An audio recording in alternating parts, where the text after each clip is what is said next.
Alors figurez-vous que j'étais benoîtement installé sur ma chaise longue avec ma tablette quand j'ai été attiré par quelque chose de vert qui bougeait. C'était un rond. Et qu'est-ce que je vois? Le Nutella végan est arrivé. Je dis, ah bah ça c'est un sacré morceau de chance parce que j'étais pas au courant. Et bah, je suis allé voir par curiosité ce que c'était, parce que le Nutella on connaît, mais le Nutella végan, non. Et bah, c'est l'occasion de faire le point un peu sur ce Nutella. C'est approuvé par la Vegan Society, mais je ne savais pas qu'il y en avait une, mais pourquoi pas, hein. Et ça m'a frappé, ça aussi. C'est certifié, approuvé, vérifié. C'est le marketing, quoi. Mais alors, on y va là-dessus. Bon, allez, on voit ça tout de suite. Ça ne veut pas dire que je considère le Nutella comme un poison, pas du tout, hein. Si c'était un poison, ce serait pas à la vente. Le Nutella, c'est goéland. Se foutent de moi. Le Nutella est né dans les années 60, hein. En Italie, c'est la compagnie qui est devenue Ferrero. Moi, j'ai pas connu. Quand j'étais petit, maman nous donnait du pain avec 2 carrés de chocolat noir dans le pain. Et c'était tout. Et ben, on était contents. On était contents, c'était du chocolat.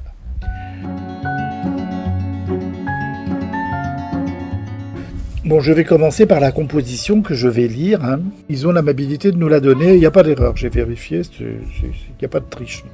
D'abord, 100 grammes de Nutella, ça apporte plus de 500 calories. Ces 500 calories sont elles-mêmes apportées par 50 grammes de sucre. Donc la moitié, c'est du sucre, et ça, c'est quand même, c'est trop. Ensuite, le deuxième ingrédient, c'est l'huile de palme. L'huile de palme, il y a 11 grammes pour 100 grammes d'acide gras saturé. Or, l'huile de palme, elle est très décriée. C'est pas un poison non plus, hein, parce qu'elle est très riche en acide gras saturé, j'en dirai un mot. À la fin, la moitié de l'huile de palme, c'est de l'acide palmitique, palme, qui est un acide gras saturé, c'est du 16,0, 16 atomes de carbone et aucune double liaison. Bon, peu importe. Les poudres de lait est remplacée par du pois chiche et des dérivés du riz. Rien à dire là-dessus.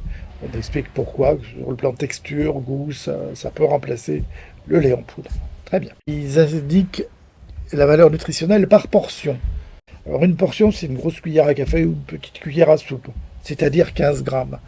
C'est 80 calories, donc, par portion. Alors il y a du cacao, bien sûr, pas beaucoup, 7%, 14% de noisettes. Et ce qui m'amuse, c'est que le cacao est maigre.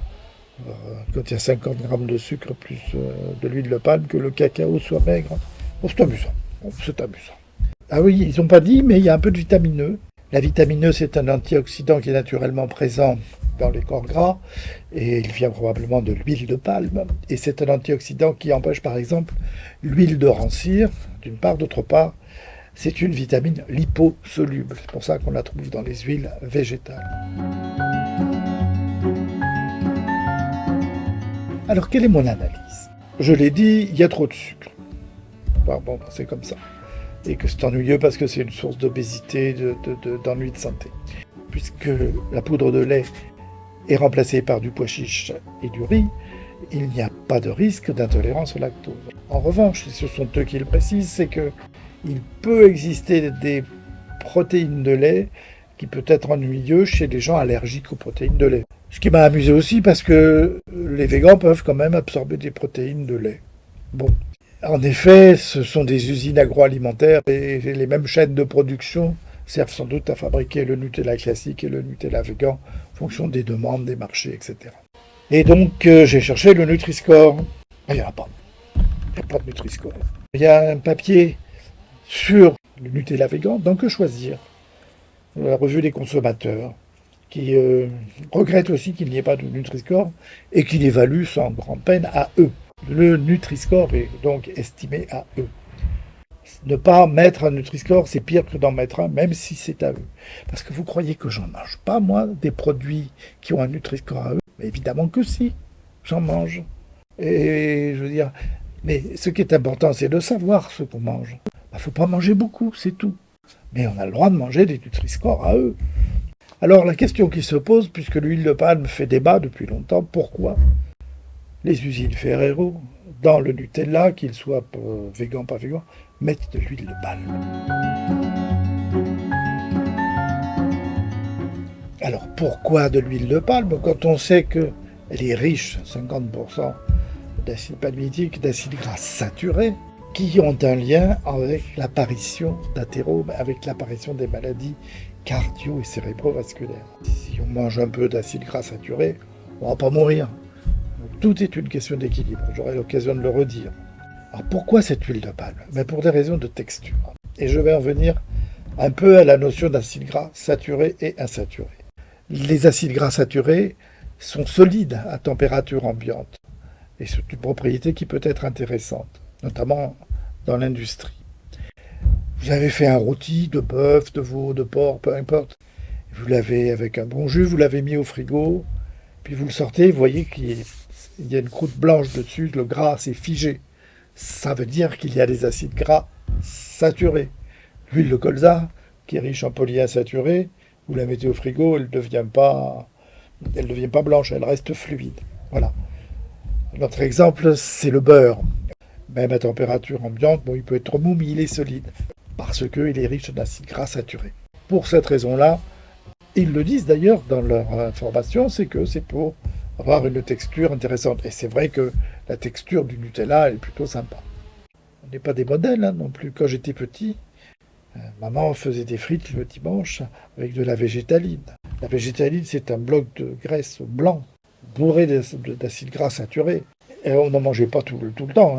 C'est le dimanche et encore peut-être pas tous les dimanches. Donc encore une fois, question d'équilibre. On peut en manger, ce n'est pas du poison. Alors l'huile de palme, pourquoi pas, mais pas en manger tous les jours non plus. Dernier élément, c'est le couvercle. Moi j'ai été attiré par le rond vert. Les verts, oui, mais c'est pas bio. Or le vert, c'est associé au bio. Il n'y a rien de bio. Qu'est-ce que je peux conclure? C'est que l'alimentation, c'est important, et qu'il faut se garder des gourous et des interdictions. Des régimes restrictifs, par exemple, ce qui sont jamais bons. Au niveau du gras, on mange trop d'acides gras saturés. On est un peu au-dessus de ce qu'il convient. Je rappelle qu'il faut manger du gras, c'est très important, parce que si on ne le mange pas, on le fabrique. Et que c'est estimé à 35-40% des apports énergétiques totaux, ce dont nous avons besoin. Mais plutôt des polyinsaturés. Mais il faut quand même aussi les saturer. Donc, toujours cette question d'équilibre. Moi, je regrette qu'il n'y ait pas de Nutri-Score sur du Nutella, parce que le travail qui a été fait par Serge Erkberg et son équipe à l'université Paris 13 est remarquable. Et que ce Nutri-Score, que certains pensent le rendre obligatoire, je serais assez d'accord avec ça. Ce Nutri-Score est un guide pour mieux manger. C'est pas pour ça qu'il faut jeter à la poubelle les produits qui ont un Nutri-Score à eux. On peut en manger, mais raisonnablement. Le corollaire de ça, c'est qu'il faut apprendre et il faut prendre l'habitude de lire les étiquettes. Mais alors là, c'est une autre histoire.